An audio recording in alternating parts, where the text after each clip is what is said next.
Good morning students, कैसे आप सभी लोग। देखिए बेटा, आज हम लोग पढ़ने जा रहे हैं कि अगर सिंपल सेंटेंसेस हों एक या एक से ज़्यादा, तो उसको एक ही सिंपल सेंटेंस में कैसे बदलें।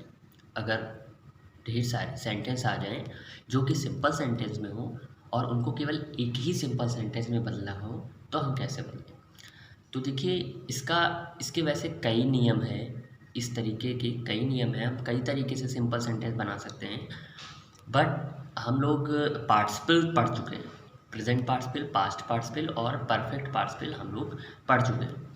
आज हम लोग पढ़ने जा रहे हैं by using a preposition with a noun और अ जिरंड। एक प्रीपोजिशन का यूज़ करना है किसके साथ, नाउन या जिरंड के साथ। ओके, अभी नाउन क्या होता है, तो आप जब छोटे थे तो उन क्लासेस में आपने नाउन पढ़ा था कि noun is a naming word, कि हर एक चीज़ जिसका भी नाम है वो नाउन है। Okay, next gerund. जिरंड के बारे में भी जब मैंने इंट्रोडक्शन दिया था सिंथेसिस का, तो मैंने आपको बताया था कि अगर वर्ब में आईएनजी फॉर्म लगी होती है और मीनिंग में ना, नी, ने निकल रहा होता है, तो जिरंड होता है। ओके, जिरंड एक नाउन की तरीके से भी काम करता है, मीन्स एक सब्जेक्ट की तरीके से भी काम करता है। ओके, तो आइए शुरू करते हैं। लेकिन एग्ज़ाम में क्या होता है कि एग्ज़ाम में सेंटेंस दिया जाता है इस तरीके का, मान लीजिए सेंटेंस आएगा और इधर ब्रैकेट में लिखा होगा कि चेंज इनटू सिंपल सेंटेंस। वहाँ ये लिख कर नहीं आता है कि इस तरीके से बदलो या पार्टिसिपल से बदलो। ये आपको खुद ही दिमाग लगाना होता है कि टोटल 8 नियम है।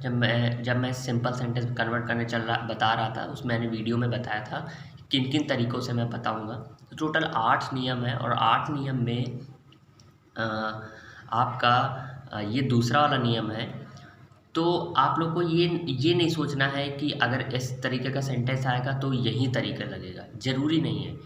हो सकता है इन्हीं सेंटेंस में पार्टिसिपल भी लग जाए। अभी मैं एग्जांपल के तौर पे समझाऊंगा। ओके, सबसे पहले आइए सेंटेंस देखते हैं। जैसे लिखा है, और हम लोग को इस सेंटेंस में क्या करना है, नाउन और जिरंड के साथ प्रीपोजिशन का यूज़ करना है। ओके, इस बात को ध्यान रखना।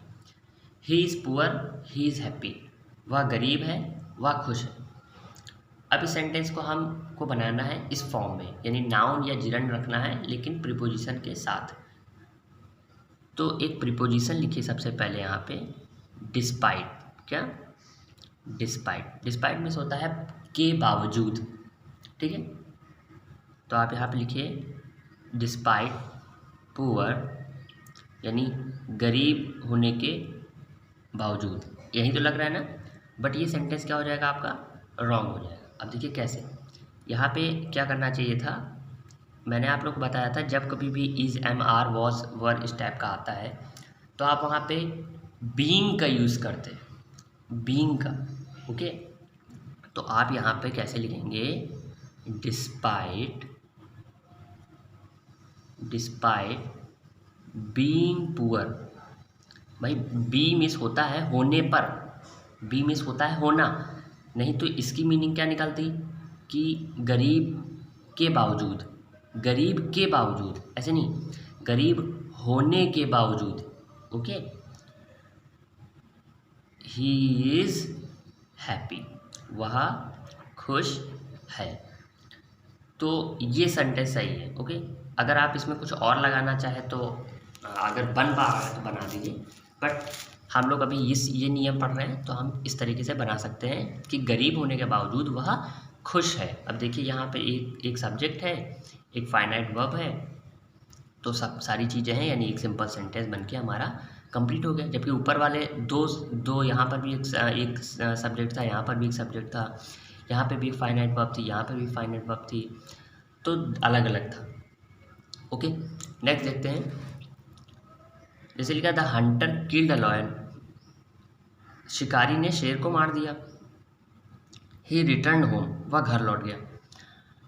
तो आप कैसे इसको बना सकते हैं, सोचिए जरा। अच्छा, ये देखिए परफेक्ट पार्टिसिपल से भी बन सकता है सेंटेंस, लेकिन हम लोग परफेक्ट पार्टिसिपल से भी बनाएंगे, क्योंकि यहाँ पे देखिए एक काम कंप्लीट हो गया, उसके बाद दूसरा काम हुआ है। पहले शिकारी ने शेर को मारा है, टाइम लगा है, उसके बाद जो है वो घर लौटा है ना। तो आप इसको ऐसे भी बना सकते हैं परफेक्ट पार्टिसिपल से भी, लेकिन अभी हम लोग पहले इसका यूज़ करके बनाएंगे। तो the Hunter killed a lion, ठीक है ना, ही रिटर्न होम, वह घर लौटा, कि शेर को मारकर शिकारी घर लौटा। Okay,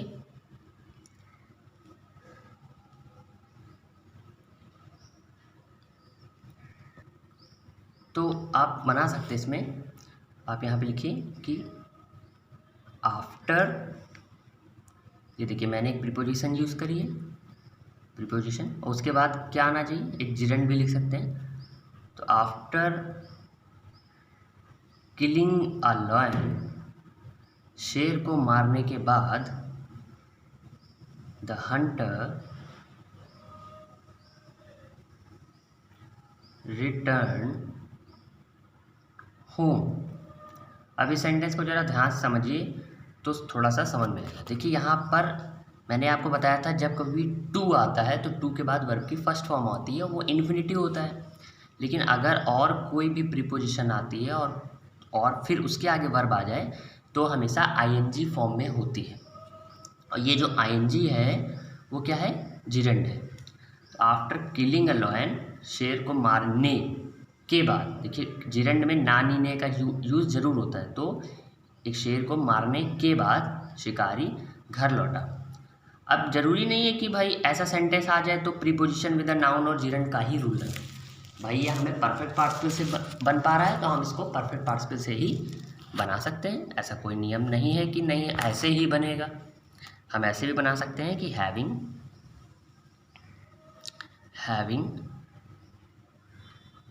killed a lion. बस इस बात का ध्यान रखिएगा, अगर पैसिव होता है तो यहाँ पे बीन लग जाता। Having killed a lion, the Hunter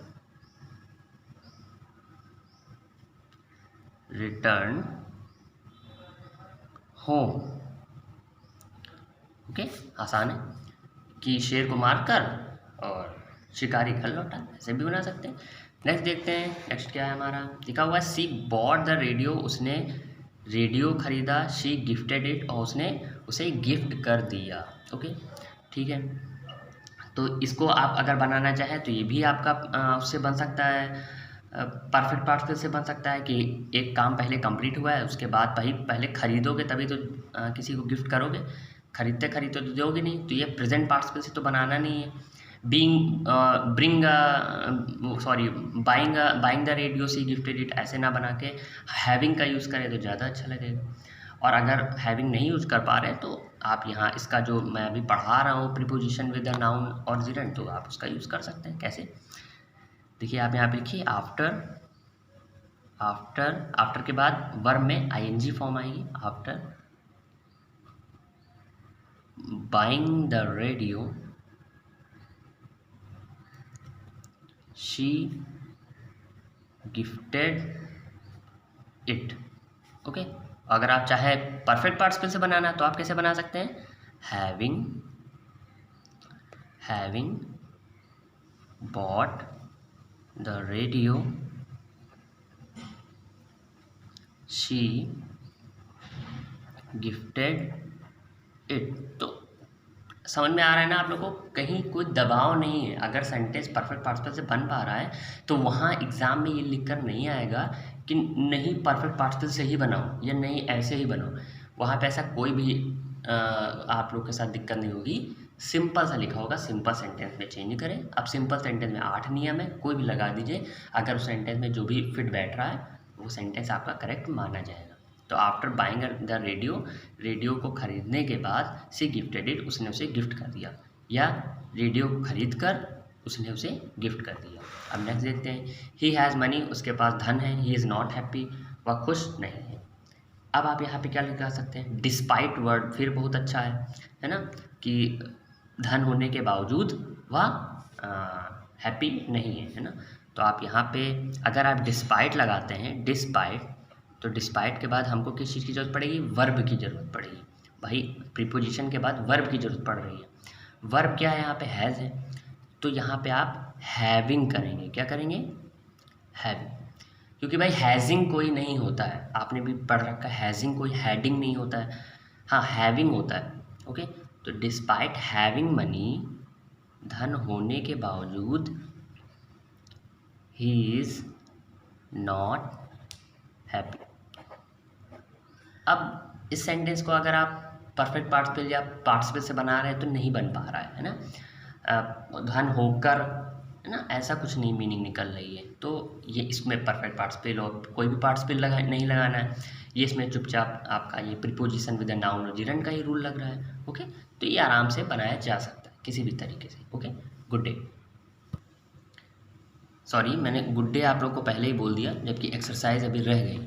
okay, तो एक्सरसाइज भी सॉल्व करना हम लोग पहले समझते हैं, उसके बाद एक्सरसाइज भी सॉल्व करते हैं। तो आइए इसमें देखते हैं। लिखा he taught me, he gave me 5 rupees. उसने मुझे पढ़ाया। He gave me 5 rupees. उसने मुझे 5 रुपये दिए। उसने मुझे पढ़ाया और उसने मुझे 5 रुपये दिए। तो आप कैसे इसको बोलेंगे? थोड़ा सोचिए कि किस चीज़ से बनाना पसंद करेंगे आप। परफेक्ट पार्टिसिपल से बनाना पसंद करेंगे? मतलब अभी तक तो मैंने केवल पार्टिसिपल ही पढ़ा है, इसलिए मैं बार बार पार्टिसिपल पर ही जोड़ दूंगा कि किस चीज़ से बनाना पसंद करेंगे। पार्टिसिपल से बनाएंगे या आप ये प्रीपोजिशन विद द नाउन और जिरंड का यूज़ करके आप बनाना पसंद करेंगे? सोचिए सेंटेंस में। मैं आप लोग को टाइम दे रहा हूँ इसीलिए।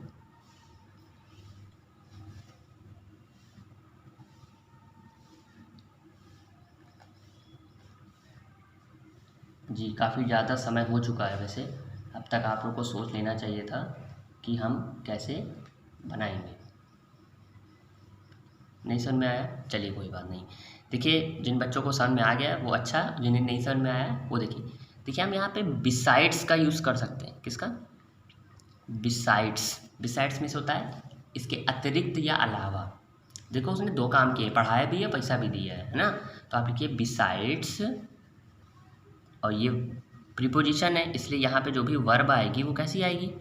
आईएनजी फॉर्म में आएगी। अगर यहाँ टू होता तो कैसे आता है? यहाँ पे टू टीच लिखा होता है तो वो इन्फिनिटिव हो जाता है ना। लेकिन यहाँ पे कोई अदर प्रीपोजिशन आएगी तो आगे हमें जिरंड रखना होगा। बिसाइड्स टीचिंग, यानी पढ़ाने के बावजूद। किसे पढ़ाने के बावजूद? मुझे, है ना, मी। He gave me 5 rupees. आसान है कि नहीं है? कोई दिक्कत नहीं है ना। अगर आप इसको किसी और पार्टिसिपल से बनाना चाह रहे हैं तो देखिए बन पाएगा कि नहीं। हैविंग टीचिंग मी, मुझे पढ़ा कर उसने मुझे 5 रुपये दिए। ये सही नहीं है। या हाँ, पार्टिसिपल से ज़्यादा सही बैठ नहीं रहा है ना। बनाने को तो ज़बरदस्ती नहीं बनाया जाता है, तो पार्टिसिपल से सही नहीं बैठ रहा। हाँ, इसमें यही नियम लगेगा केवल।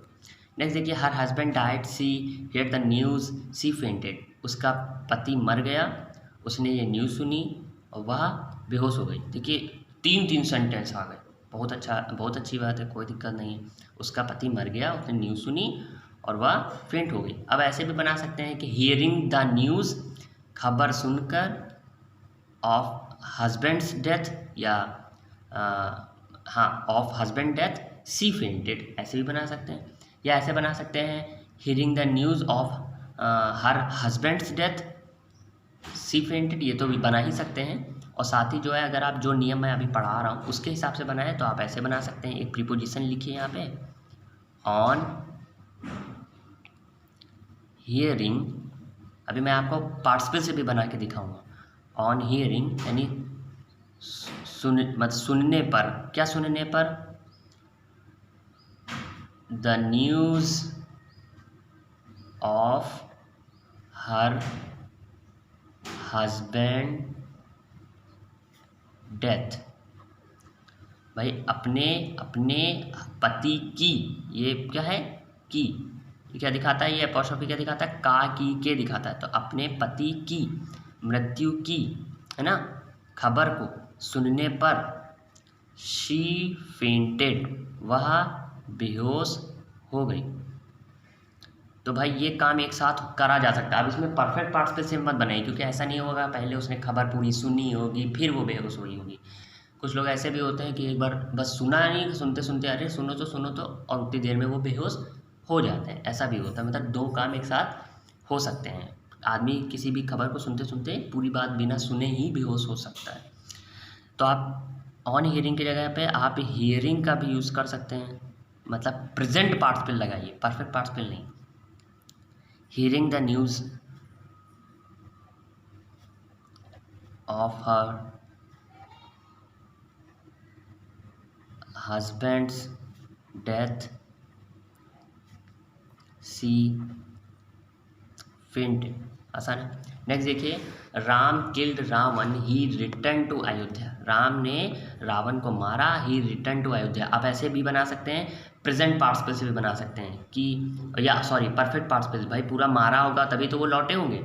तो हैविंग किल्ड रावण, राम या sorry Rama return to Ayodhya, ऐसे भी बना सकते हैं। लेकिन अभी हम लोग पार्टिसिपल तो पढ़ नहीं रहे, तो प्रीपोजिशन विद द नाउन और जिरंड का रूल पढ़ रहे हैं, तो हम लोग ऐसे बना सकते हैं कि आफ्टर एक प्रीपोजिशन यूज़ करिए और इसके बाद वर्ब जो रखेंगे कैसे रखेंगे, आईएनजी फॉर्म में रखेंगे। इतनी देर से मैं यही बता रहा हूँ।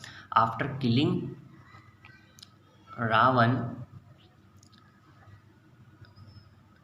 Rama return to Ayodhya. देखिए बेटा, हर जगह रामा रामा नहीं चलता है, रामा और राम में थोड़ा सा डिफरेंस हो जाता है। जो कॉमन जो नेम है आपके आसपास सोसाइटी में, वहाँ पे हम लोग राम यूज़ कर सकते हैं, लेकिन यहाँ पे रामा इसलिए थोड़ा सा अलग कर देते ताकि जो लॉर्ड रामा है वो अलग दिखाई दे कॉमन पीपल से। ओके, सभी लोगों को रामा नहीं बोला जाता, सिर्फ लॉर्ड जो होते हैं, भगवान जो होते हैं, उनके लिए रामा वर्ड्स का यूज़ करते हैं ताकि वो थोड़े डिफरेंट लगे। अगर आप इसको बनाना चाहें तो आप परफेक्ट पार्टिसिपल से भी इसको बना सकते हैं। कैसे कि हैविंग, भाई ऐसा नहीं हुआ होगा कि राम रास्ते में रावण को मारते मारते अयोध्या चले गए होंगे, तो प्रेजेंट पार्टिसिपल से ना बना के परफेक्ट पार्टिसिपल से बनाएंगे। हैविंग किल्ड रावण, भाई यही नियम था हमारा परफेक्ट पार्टिसिपल का, हैविंग के बाद वर्ब की थर्ड फॉर्म यूज़ करते थे। Ram return to Ayodhya. आसान है। नेक्स्ट देखिए लिखा हुआ है कि यू हेल्प मी, तुमने मेरी मदद करी। आई वुड हैव फेल्ड, कि मैं फेल हो जाऊंगा। तो आप ऐसे भी बना सकते हैं कि मैं फेल हो जाऊंगा बिना तुम्हारी मदद के, है ना। तो आप ऐसे बना सकते हैं कि I would have failed without क्या हो गया, ये आपका प्रीपोजिशन हो गया, विदाउट योर हेल्प। अब ये क्या है, योर हेल्प क्या है, भाई हर बार बताता था कि बेटा प्रीपोजिशन के बाद जो भी वर्ब आएगी वो आईएनजी आएगी। अब यहाँ पे कोई वर्ब तो आई नहीं, तो अगर आपको याद होगा तो ये जो रूल मैं पढ़ा रहा हूँ प्रीपोजिशन विद अ नाउन और जिरंड, तो हर बार जिरंड नहीं आएगी, नाउन भी तो आएगा ना, तो ये नाउन ही है। ओके, विदाउट के बाद मतलब एक प्रीपोजिशन के बाद नाउन भी आ सकता है, और प्रीपोजिशन के बाद अगर वो कोई वर्ब आती है तो आईएनजी फॉर्म में आएगी। बस ध्यान रखिएगा, अगर टू आता है तो वहाँ पे और कोई नहीं आएगी, तब वहाँ पे वर्ब की फर्स्ट फॉर्म ही आएगी। ओके, तो आई होप आपको ये वीडियो समझ में आएगा। Good day.